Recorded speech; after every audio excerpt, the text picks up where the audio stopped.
Hello everyone, आज हम BSc part second की फिज़िकल केमिस्ट्री की यूनिट 5th इलेक्ट्रोकेमिस्ट्री सेकंड का नेक्स्ट लेक्चर स्टार्ट करते हैं। आज का टॉपिक है स्टैंडर्ड इलेक्ट्रोड पोटेंशियल एवं single electrode potential. Single electrode potential को हम एकल इलेक्ट्रोड विभव भी कहते हैं तथा स्टैंडर्ड इलेक्ट्रोड पोटेंशियल को हम मानक इलेक्ट्रोड विभव भी कहते हैं। स्टूडेंट्स, हमने लास्ट लेक्चर्स में इलेक्ट्रोकेमिकल सेल्स के बारे में पढ़ा था। फॉर एग्जांपल डेनियल सेल के बारे में हमने पढ़ा था, गैल्वेनिक सेल्स, अर्थात इसका एक एग्जांपल था डेनियल सेल। डेनियल सेल में हमने पढ़ा था कि यह सेल दो इलेक्ट्रोड्स के आपस में संयोजन यानी युग्मन के द्वारा बना होता है, जिसमें एक जिंक इलेक्ट्रोड होता है तथा एक कॉपर इलेक्ट्रोड होता है। और अर्थात हम ये कह सकते हैं कि कोई भी इलेक्ट्रोकेमिकल सेल जो होते हैं वो दो इलेक्ट्रोड्स के कॉम्बिनेशन से बनते हैं, युग्मन से बनते हैं। और यदि इन दोनों इलेक्ट्रोड्स को हम पृथक पृथक कर दें यानी सेपरेट कर दें तो इनसे बने हुए जो इलेक्ट्रोड्स होते हैं उनको हम सिंगल इलेक्ट्रोड्स कहते हैं। ठीक है, तो हमने यह कहा कि इलेक्ट्रोकेमिकल सेल्स जो होते हैं, यह इलेक्ट्रोकेमिकल सेल्स एक कंप्लीट सेल दो हाफ सेल्स अथवा दो इलेक्ट्रोडों के युग्मन से बनता है। एक इलेक्ट्रोड पर ऑक्सीडेशन होता है अर्थात इलेक्ट्रॉन निकलते हैं, जबकि दूसरे पर अपचयन होता है अर्थात इलेक्ट्रॉन ग्रहण किए जाते हैं। यदि किसी इलेक्ट्रोड को उसके आयन के कांटेक्ट में रखा जाता है तो उसके इलेक्ट्रॉन लूज करने अथवा ग्रहण करने की जो टेंडेंसी होती है उसको हम इलेक्ट्रोड पोटेंशियल कहते हैं। इलेक्ट्रोड पोटेंशियल किसे कहते हैं कि यदि किसी इलेक्ट्रोड को उसके आयन के सॉल्यूशन के संपर्क में कांटेक्ट में रखा जाता है तो उसके इलेक्ट्रॉन त्यागने अथवा इलेक्ट्रॉन ग्रहण करने की जो टेंडेंसी होती है उसको हम इलेक्ट्रोड पोटेंशियल कहते हैं। ठीक है, तो यदि इलेक्ट्रॉन त्यागता है, यह इलेक्ट्रोड यदि इलेक्ट्रॉन को लूज करता है तो वह पोटेंशियल क्या कहलाएगा? ऑक्सीडेशन पोटेंशियल कहलाएगा अर्थात ऑक्सीकरण विभव कहलाएगा। और यदि इलेक्ट्रोड का ऑक्सीडेशन पोटेंशियल पॉजिटिव है यानी कि ऑक्सीकरण विभव पॉजिटिव है तो उसका रिडक्शन पोटेंशियल नेगेटिव होगा और अपोजिटली भी यह संभव हो सकता है। ठीक है, तो कंप्लीट सेल का जो इलेक्ट्रोमोटिव फोर्स है यानी विद्युत वाहक बल है यानी ईएमएफ है, इसकी वैल्यू किसी भी विधि से हम नाप सकते हैं, मेज़र कर सकते हैं, परंतु सिंगल इलेक्ट्रोड पोटेंशियल यानी कि इलेक्ट्रोड पोटेंशियल की एब्सोल्यूट वैल्यू को हम मेज़र नहीं कर सकते हैं, उसको मेज़र करना संभव पॉसिबल नहीं है। इलेक्ट्रोड पोटेंशियल को एक स्टैंडर्ड इलेक्ट्रोड के पोटेंशियल के रेफरेंस के रूप में मापा जा सकता है, यानी एक हम स्टैंडर्ड इलेक्ट्रोड को निर्धारित कर लेते हैं, एक मानक इलेक्ट्रोड को हमने निर्धारित कर लिया, उसके पोटेंशियल को हमने रेफरेंस मान लिया और इसके रेफरेंस में हम किसी भी दूसरे इलेक्ट्रोड के पोटेंशियल को हम मेज़र कर सकते हैं। और इसके लिए हमें स्टैंडर्ड हाइड्रोजन इलेक्ट्रोड यानी कि SHE, स्टैंडर्ड हाइड्रोजन इलेक्ट्रोड को क्या कहते हैं हम? SHE का उपयोग हम करते हैं। और इस स्टैंडर्ड हाइड्रोजन इलेक्ट्रोड को हम नॉर्मल हाइड्रोजन इलेक्ट्रोड भी कहते हैं।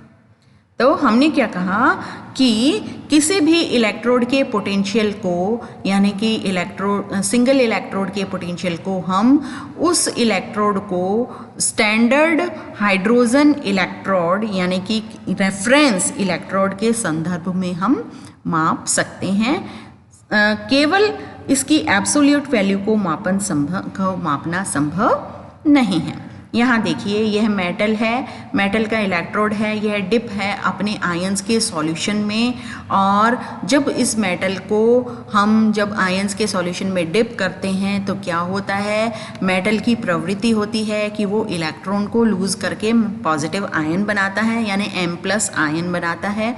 यह M+ आयन जो होते हैं वो सॉल्यूशन में चले जाते हैं और इलेक्ट्रॉन्स जिसको लूज किया था इस मेटल ने वो इलेक्ट्रॉन इलेक्ट्रोड पर ही रह जाते हैं और ये जो इलेक्ट्रॉन्स होते हैं, इन इलेक्ट्रॉन्स के कारण इलेक्ट्रोड का चार्ज जो होता है वो नेगेटिव हो जाता है और इस तरह से इस मेटल का, क्योंकि ऑक्सीडेशन हो रहा है, इस पर ऑक्सीडेशन की रिएक्शन संपन्न हो रही है, इसलिए इस पोटेंशियल को हम ऑक्सीडेशन पोटेंशियल कहते हैं, क्योंकि यह इलेक्ट्रोड इलेक्ट्रॉन को लूज करके पॉजिटिव आयंस बना रहा है, मेटल के पॉजिटिव आयंस बना रहा है।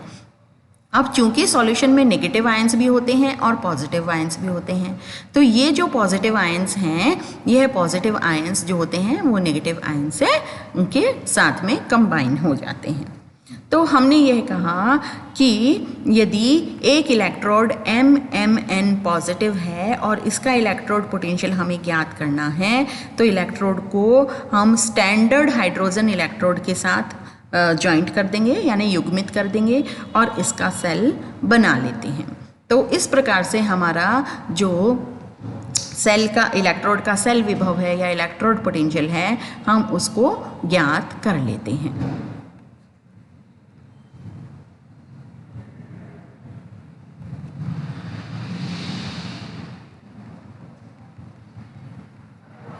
अब जी जो स्टैंडर्ड पोटेंशियल है, यानी हाइड्रोजन का इलेक्ट्रोड विभव है, स्टैंडर्ड मानक हाइड्रोजन इलेक्ट्रोड या स्टैंडर्ड हाइड्रोजन इलेक्ट्रोड है, उसको यदि हम देखें, जिसे कि हम नॉर्मल हाइड्रोजन इलेक्ट्रोड भी कहते हैं, उसका जो सेल है वो कुछ इस प्रकार से इस डायग्राम में हमें दिखाई दे रहा है। स्टैंडर्ड हाइड्रोजन इलेक्ट्रोड में क्या होता है, इसमें प्लैटिनम का एक जो है वह प्लैटिनम का यूँ कह दें कि यह एक वायर होता है। इसमें क्या होता है, हाइड्रोजन गैस को HCl अथवा अन्य अम्ल के विलयन में 1 एटमॉस्फेरिक प्रेशर पर प्रवाहित करते हैं। यह हाइड्रोजन गैस है, इसको हम इस सेल के अंदर, सेल के थ्रू इस सॉल्यूशन में हम प्रवाहित करते हैं। HCl का विलयन है, यह जो सॉल्यूशन है वह HCl का विलयन है। H पॉजिटिव एक्वस यानी HCl का एक्वस सॉल्यूशन है, जलीय विलयन है। और प्रेशर इसका कितना हमने रख दिया, गैस का 1 एटमॉस्फेरिक प्रेशर रख दिया। टेम्परेचर हमने रख दिया 25 डिग्री सेंटीग्रेड यानी 293 केल्विन रख दिया, ठीक है। और प्रेशर 1 एटमॉस्फेरिक प्रेशर है, ठीक है। तो इन स्टैंडर्ड कंडीशंस में हमने एक हाइड्रोजन इलेक्ट्रोड बना लिया।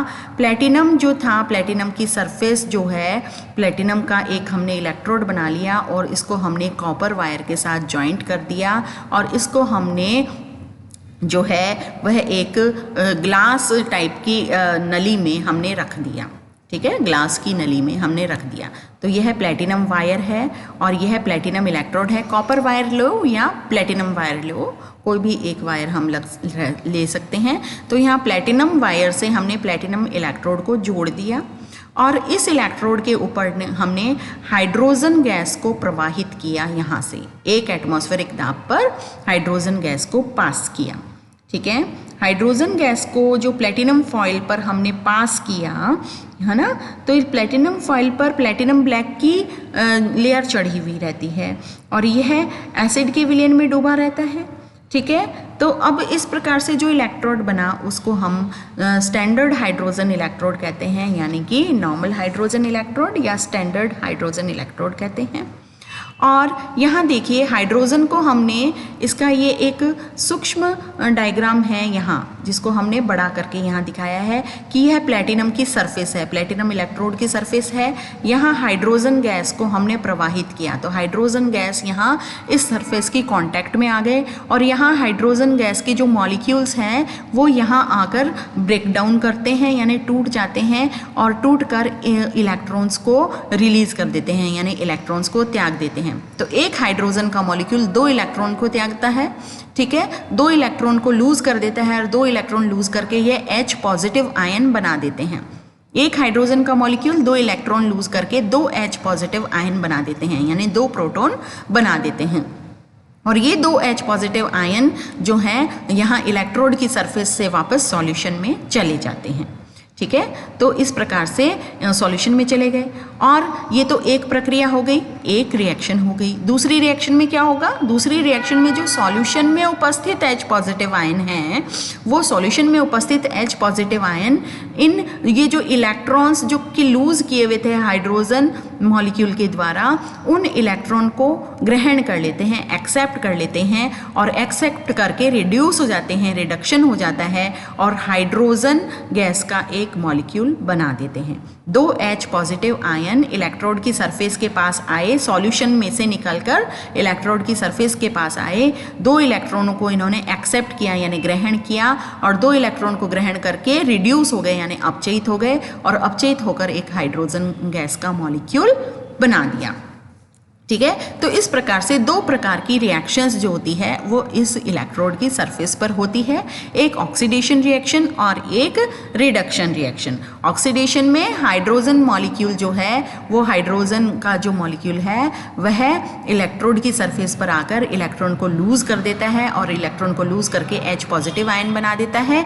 H पॉजिटिव आयन सॉल्यूशन में चले जाते हैं और दूसरी रिएक्शन में जो सॉल्यूशन में उपस्थित H पॉजिटिव आयन है वो इलेक्ट्रोड की सरफेस के पास आते हैं और इलेक्ट्रॉन को लेकर अपचयित यानी रिड्यूस हो जाते हैं और रिड्यूस होकर हाइड्रोजन मॉलिक्यूल बना देते हैं। तो इस प्रकार से यह एक जो है वो इलेक्ट्रोड पोटेंशियल जो है इसका हम इस सेल का इलेक्ट्रोड पोटेंशियल हम रेफरेंस मान लेते हैं और इसको हम मानक हाइड्रोजन इलेक्ट्रोड कहते हैं। हम ऐसे जो ये जो बना हुआ इलेक्ट्रोड है इसको हम क्या कहते हैं? मानक हाइड्रोजन इलेक्ट्रोड कहते हैं।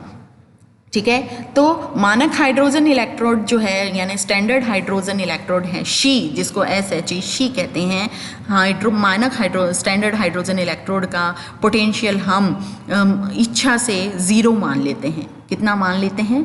ज़ीरो माना जाता है, इसको ज़ीरो अज्यूम कर लेते हैं हम। और अब जिस भी इलेक्ट्रोड का पोटेंशियल हमें ज्ञात करना हो उसे इस स्टैंडर्ड हाइड्रोजन इलेक्ट्रोड के साथ कपल कर लेते हैं, युग्मित कर लेते हैं और एक सेल बना लेते हैं और इस प्रकार बने हुए सेल का जो EMF है यानी विद्युत वाहक बल है वो उसको हम ज्ञात कर लेते हैं।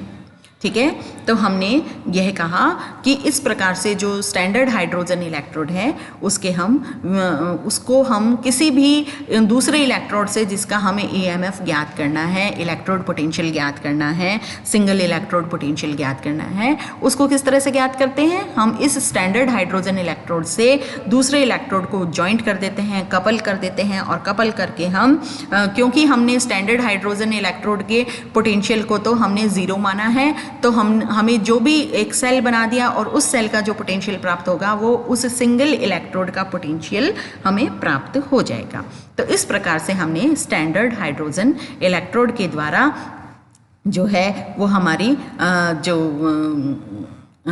पोटेंशियल है उसको हम ज्ञात कर लेते हैं। तो मान लीजिए हमने यह कहा कि ये जो इलेक्ट्रोड है, ये जो इलेक्ट्रोड हमारा बना हुआ है उसका हम साइन यानी चिन्ह किस तरह से हम इसको अज्यूम करें, चिन्ह को कैसे मेज़र करें, हम उसके लिए हम अब देखते हैं प्रक्रिया कि क्या होती है। तो ये जो स्टैंडर्ड हाइड्रोजन इलेक्ट्रोड था उसकी सेल रिएक्शन को हम इस प्रकार से, सेल डायग्राम को हम इस प्रकार से शो करते हैं कि प्लेटिनम की सरफेस है, प्लेटिनम की सरफेस पर हाइड्रोजन गैस को हमने प्रवाहित किया, पास किया 1 एटमॉस्फेरिक प्रेशर तथा 25 डिग्री सेंटीग्रेड टेम्परेचर जिसको हम 298 केल्विन टेम्परेचर कहते हैं। ठीक है, और it is dipped in the H ion solution, H positive ion के एक्वस सॉल्यूशन में डिप्ड है जिसकी एक्टिविटी 1 है यानी जिसकी सक्रियता एक्टिविटी या मोलर कंसंट्रेशन कितनी है? 1 है। तो इस प्रकार से जो स्टैंडर्ड हाइड्रोजन इलेक्ट्रोड है इसके वोल्टेज को, इसके विभव को हम स्वेच्छा से कितना मान लेते हैं? 0 मान लेते हैं और 0 मानकर हम इसको जिस भी दूसरे सेल के साथ, दूसरे इलेक्ट्रोड का पोटेंशियल जिसे हम ज्ञात करना है उसके साथ हम इसको कपल कर लेते हैं और एक सेल बना लेते हैं और इस प्रकार बने सेल का EMF हम मेज़र कर लेते हैं और इस सेल का EMF जो है वो उस इलेक्ट्रोड के EMF के बराबर ही होगा जिस इलेक्ट्रोड के साथ इस स्टैंडर्ड हाइड्रोजन इलेक्ट्रोड को हमने कपल किया था। मान लीजिए हमारे पास एक इलेक्ट्रोड है MN पॉजिटिव का जिसका इलेक्ट्रोड पोटेंशियल हमें मेज़र करना है। तो इसके इलेक्ट्रोड को हम स्टैंडर्ड हाइड्रोजन इलेक्ट्रोड के साथ कपल कर लेंगे, जोड़ लेंगे, ज्वाइंट कर देंगे और इस प्रकार से एक नया सेल बना देंगे Mn positive and in the H ion aqueous solution of activity A is equal to 1 with hydrogen gas at 1 atmospheric pressure and platinum। तो ये तो पूरा का पूरा क्या है, ये जो है ये हाइड्रोजन इलेक्ट्रोड है, ये हाइड्रोजन का स्टैंडर्ड हाइड्रोजन इलेक्ट्रोड है, platinum wire, hydrogen gas at 1 atmosphere and hydrogen ion activity 1 का, यानी ये प्लेटिनम के इलेक्ट्रोड पर हाइड्रोजन गैस को 1 एटमॉस्फेरिक प्रेशर पर हमने पास किया और यह H आयन के सॉल्यूशन में डिप हुआ हुआ है जिसकी एक्टिविटी यानी जिसकी मोलर कंसंट्रेशन 1 है। और ये है दूसरा इलेक्ट्रोड है मेटल आयन का, यानी मेटल का इलेक्ट्रोड है और मेटल आयन के सॉल्यूशन में ये डिप्ड है, Mn पॉजिटिव आयन के सॉल्यूशन में ये डिप्ड है। तो ये एक इलेक्ट्रोड ये हो गया और दूसरा स्टैंडर्ड हाइड्रोजन इलेक्ट्रोड है। और अब इसको हमने सेल बना दिया और सेल बनाकर अब इसका हम इलेक्ट्रोमोटिव फोर्स यानी EMF को हम पोटेंशियोमीटर के द्वारा ज्ञात कर लेते हैं। और इस स्टैंडर्ड हाइड्रोजन इलेक्ट्रोड का विभव यानी इस स्टैंडर्ड हाइड्रोजन इलेक्ट्रोड का पोटेंशियल तो 0 है, अतः सेल का जो कंप्लीट EMF होगा वह इस electrode metal ion Mn positive electrode के ही जो है वो EMF हमें प्राप्त हो जाएगा जो कि इसका इलेक्ट्रोड पोटेंशियल होगा। और इसकी जो सेल रिएक्शंस हैं उसको हम कुछ इस प्रकार से शो कर सकते हैं कि एनोड पर क्या होगा, एनोड पर जो मेटल है वह मेटल है, यह n इलेक्ट्रॉन को लूज कर देगा, यानी n इलेक्ट्रॉन उत्सर्जित करके यानी लूज करके छोड़ n इलेक्ट्रॉन को त्याग कर Mn पॉजिटिव आयन बना देता है। और ये जो n इलेक्ट्रॉन है ये n electron H positive ion से H पॉजिटिव आयन के साथ कंबाइन हो जाते हैं, यानी H पॉजिटिव आयन ये n इलेक्ट्रॉन लेकर रिड्यूस हो जाता है, अपचयित हो जाता है और हाइड्रोजन मॉलिक्यूल बना लेता है। तो एनोड रिएक्शन पे तो ऑक्सीडेशन होगा, मेटल से मेटल Mn पॉजिटिव आयन बनेगा। और कैथोड रिएक्शन पर क्या होगा, कैथोड पर H पॉजिटिव आयन जो कि सॉल्यूशन में उपस्थित है वो इलेक्ट्रॉन को ग्रहण करेंगे, इलेक्ट्रॉन एक्सेप्ट करके अपचयित हो जाते हैं। तो एनोड पर ऑक्सीडेशन और कैथोड पर रिडक्शन होता है यानी कि अपचयन होता है। और कंप्लीट सेल रिएक्शन जो है वो कुछ इस प्रकार से होती है कि MnH positive ion gives Mn positive plus n/2 hydrogen molecule. ठीक है, तो इस प्रकार से यह हमारी इलेक्ट्रोड की रिडक्शन हो जाती है। अब इसी प्रोसेस में हम आगे देखते हैं कि इनका हम साइन, इलेक्ट्रोड पोटेंशियल को हम किस तरह से साइन दें कि कौन सा पॉजिटिव है या कौन सा नेगेटिव है। तो IUPAC के कन्वेंशन के अकॉर्डिंग स्टैंडर्ड हाइड्रोजन इलेक्ट्रोड के साथ जब हम किसी भी इलेक्ट्रोड को कपल कर देते हैं यानी जोड़ देते हैं तो उस इलेक्ट्रोड पर यदि रिडक्शन होता है तो उस इलेक्ट्रोड पोटेंशियल को हम पॉजिटिव साइन देते हैं।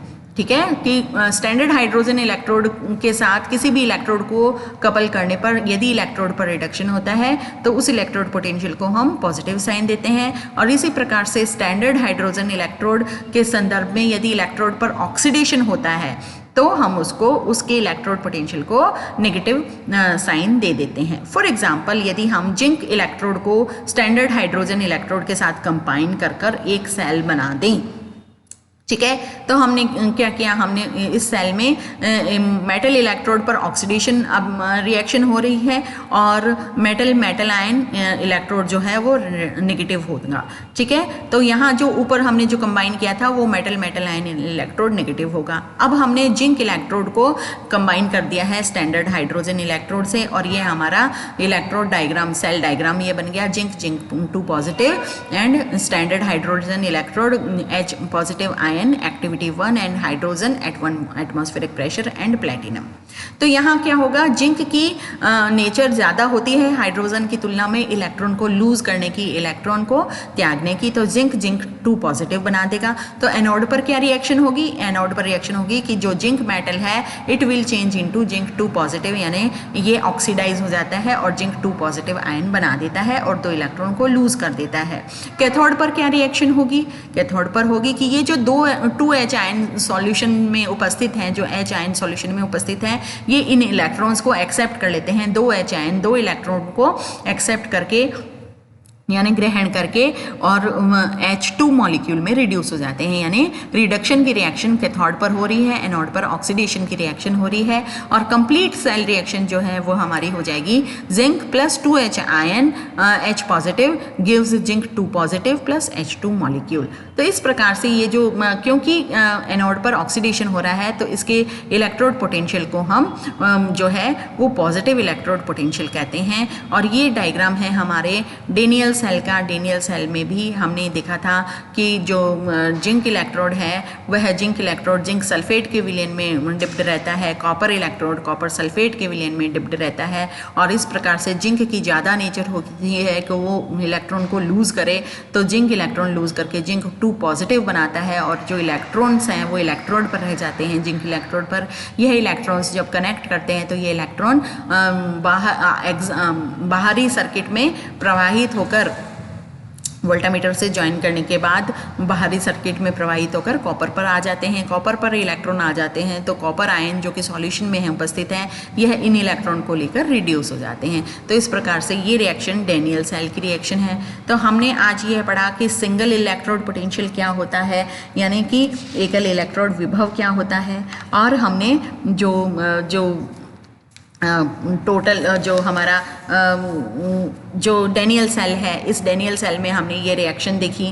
और एक सेल हमने सिंगल इलेक्ट्रोड पोटेंशियल का डेनियल उसके हाइड्रोजन के साथ बनाया, और जो दूसरा हमने सेल जो बनाया वह इस प्रकार से है कि स्टैंडर्ड हाइड्रोजन इलेक्ट्रोड के साथ जिस भी इलेक्ट्रोड का पोटेंशियल ज्ञात करना है उसको ज्वाइंट करके हम सेल बना सकते हैं।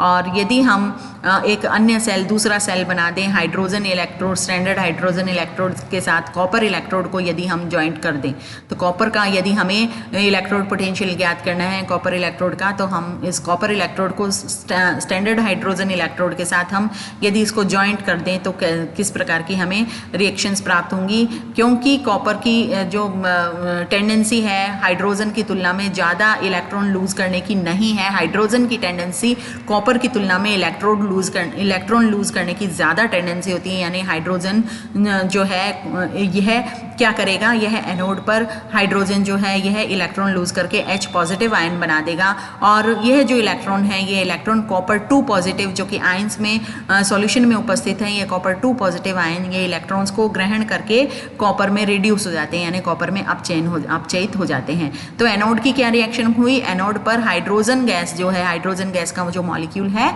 वो इलेक्ट्रॉन लूज करके इलेक्ट्रॉन त्याग कर 2H पॉजिटिव आयन बनाता है, अर्थात ऑक्सीडेशन की अभिक्रिया होती है, ऑक्सीडेशन रिएक्शन होती है। जबकि कैथोड पर कौन सी रिएक्शन होती है, कैथोड पर जो कि 2 इलेक्ट्रॉन जो कि हाइड्रोजन द्वारा त्यागे गए थे उन 2 इलेक्ट्रॉनों को कॉपर 2 पॉजिटिव आयन ग्रहण कर लेते हैं तथा कॉपर में रिड्यूस हो जाते हैं। तो इस प्रकार से टोटल सेल रिएक्शन हमारी क्या हो गई, सेल रिएक्शन हो गई hydrogen molecule plus copper 2 positive changes into copper plus 2H positive. तो इस प्रकार से कॉपर इलेक्ट्रोड पर तो रिडक्शन हो रहा है, इसलिए कॉपर इलेक्ट्रोड का इलेक्ट्रोड पोटेंशियल जो होगा वो पॉजिटिव होगा, उधर जिंक का इलेक्ट्रोड पोटेंशियल हमें नेगेटिव होगा, हमने ये देखा था। इसलिए हमें ध्यान रखना चाहिए कि इलेक्ट्रोड पोटेंशियल जो है वो रिडक्शन रिएक्शंस के लिए लिखा जाता है, इसलिए इसे हम रिडक्शन पोटेंशियल भी कहते हैं। इलेक्ट्रोड पोटेंशियल हमेशा रिडक्शन रिएक्शंस के लिए लिखा जाता है। देखो Mn positive changing into M है ना, तो इलेक्ट्रोड पोटेंशियल हमेशा रिडक्शन पोटेंशियल के लिए ही लिखा जाता है, इसलिए हम इसे हमेशा रिडक्शन पोटेंशियल के रूप में ही व्यक्त करते हैं। तो आज का हमारा लेक्चर यहीं समाप्त होता है। धन्यवाद।